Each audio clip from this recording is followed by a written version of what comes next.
Isang mapagpalang araw po sa inyong lahat. Ako po si Engineer Morel Escalona, dating Barangay Captain ng Barangay Bukal Sur, dating ABC President ng Bayan ng Candelaria, Quezon. Ang pinakamatapang ko pong naging desisyon sa aking buhay ay nung sumapit nga po ang pandemic time.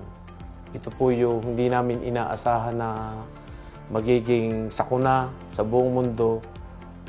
Ito yung ginampanan ko sa aking barangay. Yan po ay aking ginawa ng paraan sa abot po ng kaya ko, sarili kong pera, para nga po matulungan ko ang aking mga kabarangay.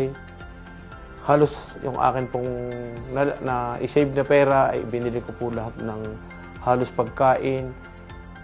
Mabigyan lang po ng pagkain ng aking mga barangay. Ang akin pong kasing barangay dito, ang butante ko po ay almost 6,000 na butante. Kaya po napakahirap sa part ko bilang punong barangay na pagkasyahin yung pagkain naming kagaya nga po ng aking sariling pera. Kahirap pong pagkasyahin sa napakaraming tao na nangangailangan during the pandemic.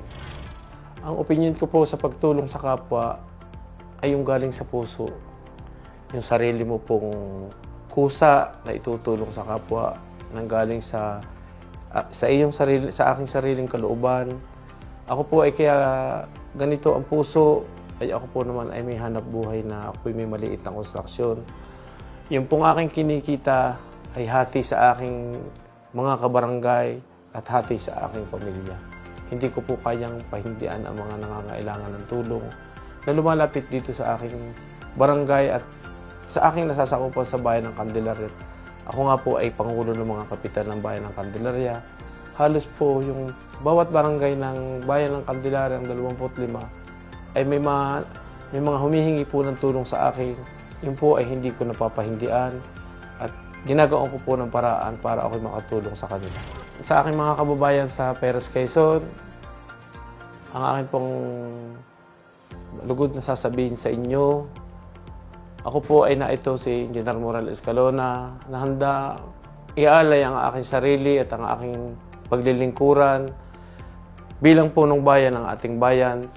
Lahat po ay makakaya ko sa abot po ng aking kaya ay akin pong itutulong sa ating mga kababayan. At higit sa lahat po, ang lagi ko pong sinasabi sa inyo, ang kalusugan po ng ating mga kababayan sa Perez, Quezon, yun po ang unang-una kong gagawin ng paraan na magkaroon po ng district hospital para po ang ating mga kababayan ay hindi na agad itatawid po ang palusina, ma-first aid man po muna sa ating bayan para po ang ating mga kababayan ay ating pong maaksyonan ang kanilang kalusugan. Ako po si Engineer Morel Escalona, sumasaludo para sa bayan.